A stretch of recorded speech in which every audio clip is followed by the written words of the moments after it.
Hey guys, Assalamualaikum. It's me Nina and welcome back to Nina Story. Seperti yang ditunggu-tunggu, hari ini Nina kembali lagi dengan cerita seram follower. Kali ini Nina akan sampaikan dua story ataupun dua kisah seram daripada orang yang sama. Kisah seram pertama terjadi semasa dia masih lagi study dan satu lagi adalah tentang kisah sebuah rumah pusaka yang puaka. Korang mesti dah tak sabar kan? Maklumlah dah lama kan Nina tak cerita seram. So without wasting any time, let's get started.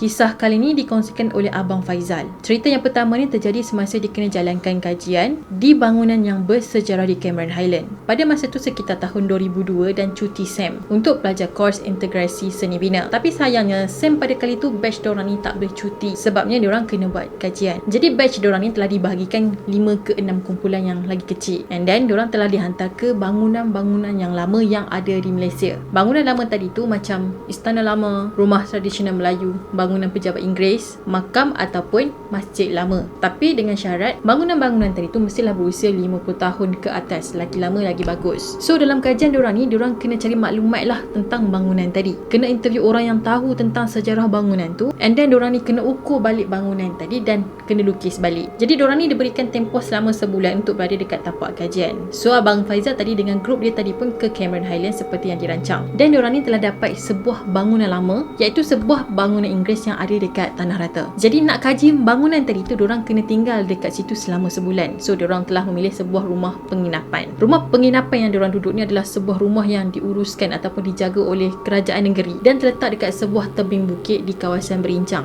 Jadi grup Abang Faizal ni adalah lebih kurang 50 orang yang tinggal dekat situ dan telah menjadi anak angkat kepada pengurus rumah tadi. So segala makan pakai diorang ni akan dijagalah oleh pengurus tadi. Jadi rumah penginapan yang diorang duduk ni sebenarnya agak besar, iaitu 3 tingkat. Dan dom diorang semua ni, tak kisahlah student lelaki ke perempuan, memang akan tinggal dekat tingkat 3. Manakala tingkat 2 ni pula tempat pengurus dan family dia lah tinggal dekat situ. Dan bawah sekali bilik mesyuarat dan juga garaj kereta. Dekat rumah ni memang diorang je yang tinggal dekat situ, tak ada orang lain. Keliling kawasan rumah tu pula dikelilingi dengan hutan. So bila masuk je pukul 5 petang, auto gelap dah macam pukul 8 malam. Jadi pengurus tadi tu pun telah menetapkan peraturan yang mana pelajar-pelajar tu sebelum nak makan malam, diorang ni kena mandi dah settle solat apa semua, barulah pergi ke dewan makan. Cerita seram ni bermula apabila Abang Faizal tadi dia tersalah ukur bangunan. Jadi bila dia dah salah ukur, so dia kena lukis balik lah semuanya. So Abang Faizal ni dia stres tau sebab dia nak kena buat balik. And then dia macam biarlah kejap. Dia pun keluarlah daripada rumah tadi tu sambil dengar Walkman dekat telinga dia. And then dia pun lepaklah dekat sebuah kawasan taman permainan dekat sebelah rumah tu je. Taman permainan tu macam dah lama tak digunakan tau. Sebabnya pokok lalang yang tumbuh dekat situ memang dah tinggi dah. Lagi satu, segala permainan dekat situ pun dah macam dah karat. Jadi dekat taman tu dia ada satu bangku ataupun panggil kursi yang bersimen tu kan. Dan dekat situ lah Abang Faizal ni pergi baring. Lepas tu dia nyanyilah lagu yang keluar dari Walkman tu dengan sekuat hati. So maksudnya pada masa tu dia macam nak release stress lah. So masa dia tengah layan lagu tu kan, tengah feeling lah, kononnya tahu-tahu dah pukul 5, dah memang gelap dah pada masa tu. Abang Faizal ni pun dia naiklah ke bilik dan siap-siap sebelum kawan-kawan dia yang lain ni balik. Jadi pada pukul 8 malam, pada malam pula diorang semua dah berkumpul dah dekat dewan makan untuk makan-makan apa semua. Pada masa ni Abang Faizal ni perasan tau macam ada beberapa student perempuan ni yang macam berbisik-bisik, yang jeling-jeling dekat dia. Diorang ni macam tengah gosip pasal dia. So bila dah habis makan, diorang pun tegur lah, Zal, yang kau duduk kat taman tadi masa maghrib buat apa? Kau nak prank kita orang Abang Faizal ni pun dia macam terdiam lah.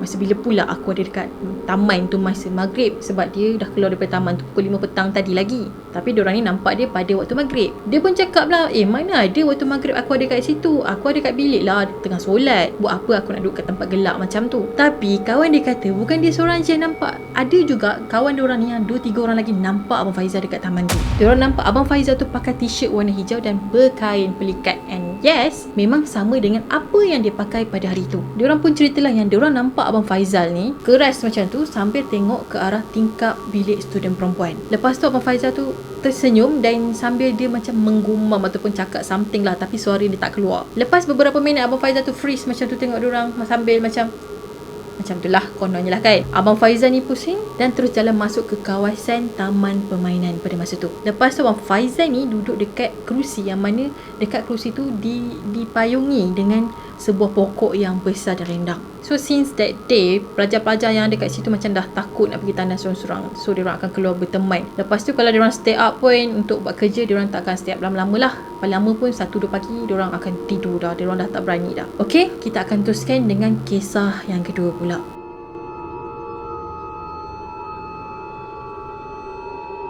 Cerita yang kedua ni tentang sebuah rumah pusaka nenek Abang Faizal yang terletak di seberang Takir, Terengganu. Masa tu Abang Faizal ni baru berusia 10 tahun, masih lagi budak-budak, dan itulah gangguan pertama yang dia dapat. Rumah nenek yang diorang duduk ni dah pun berusia 70 tahun guys. Rumah nenek dia tak jauh daripada kawasan pantai, dan depan rumah nenek dia pula ada kubur yang berusia 200 tahun. Kalau ikut cerita nenek dia, rumah tu asalnya adalah pemilik nahkoda kapal yang disegani digeruni di Terengganu pada suatu ketika dulu. Rumah tadi nahkoda tu yang bina sendiri, tapi dia tak ada waris tau. Lepas tu arwah moyang Abang Faizal tadi telah beli rumah tu, itu pun setelah rumah tadi kosong 10 tahun. Rupa-rupanya rumah tu bukan sekadar kosong je, tapi ada hadiah yang diorang ni dapat. Yang seri rumah tadi tu sebenarnya ada penunggu, dan benda tu ada dekat situ. Awal-awal dulu masa moyang dia masuk kat rumah tu, diorang dah jumpa ada 12 tempayan yang besar dekat bawah rumah. Lepas tu ada sebuah kepala pintu gerbang, sebuah meja berukir kepala naga, dan drawer yang ada 2 set pinggan mangkuk, tembaga dan juga tembikar dinasti Ming daripada China. Tapi barang-barang tu semuanya diorang dah buang dah, sebab barang-barang tu lah yang menyebabkan saka tu ada dekat rumah tu. Saka tadi nak jadikan nenek Abang Faizal ni sebagai tuan yang baru. And then sebab tu lah diorang panggil ustaz untuk berubat apa semua, dan akhirnya semua benda tadi tu pun telah dibuang. Memang lah orang kata benda lama lah kan, benda orang kata apa, benda vintage, rare kan. Tapi kalau kau dah tahu benda tu memang ada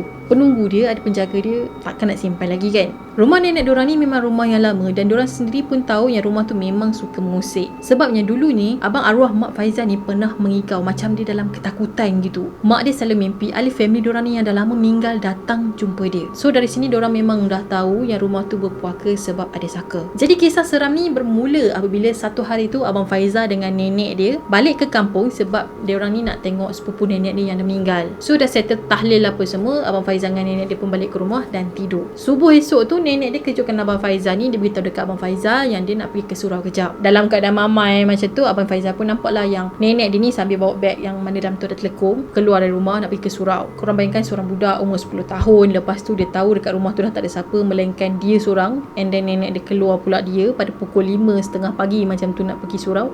Siapa tak takut kan? Dan pada masa tu Abang Faizal ni try lah untuk tidur. Even pada masa tu dia macam dah tak sedap hati dah. Masa dia tengah nak tidur, tengah lain-lain perasaan tu kan, tiba-tiba ada benda yang jatuh ke atas bumbung. Bunyi dia memang kuat dan benda tu macam berat. Pada awal tu Abang Faizal ni ingat nangka tau yang jatuh ke atas bumbung, sebab tepi rumah dia tu ada pokok nangka. Dalam keadaan yang sunyi macam tu, tiba-tiba dikejutkan dengan bunyi yang sangat kuat. So berdegup lajulah jantung si Abang Faizal ni. Lepas benda tu jatuh, benda tu bergolek pula tau. Tapi bukan bergolek jatuh ke bawah guys, tapi naik ke atas. Okay, ni nak cerita pun ni nak seram. Pada masa yang sama juga kedengaran bunyi cakar dari hujung rumah ni semakin laju, dan bunyi cakar tu berhenti betul-betul depan dinding Abang Faizal ni menghadap tau. Pada masa tu Abang Faizal ni tengah bergelubung lah dengan selimut dia. Dia yang dekat dalam tu memang dah, orang kata pun memang dah takut gila dengan berpeluh-peluhnya. So dia terfikir sudah benda ni ada dekat depan dia dah. Sebab dia tahu bunyi cakaran tu bukan bunyi daripada buah nangka yang jatuh tergolek, tapi adalah daripada dia. Cakaran tadi tu pula makin lama makin, orang kata apa, agresif dan tak berhenti. Dia macam menggunakan 2 tangan. So dia macam cakar gitu. So dalam keadaan yang Abang Faizal ni takut yang amat, tiba-tiba dia dikejutkan oleh nenek dia. Jadi nenek Abang Faizal ni pun tanya, kenapa ni? Nenek dia pun terus peluk Abang Faizal sambil baca ayat kursi dan juga 3 kul untuk tenangkan Abang Faizal. Nenek Abang Faizal baca Al-Quran sampailah matahari terbit. And then gangguan tu berakhir bila ada bunyi benda yang berat dan lembik jatuh ke tanah. Bila benda tu jatuh ke tanah, terus dengar macam ada orang berlari ke dalam bahagian rumah and then menghilang.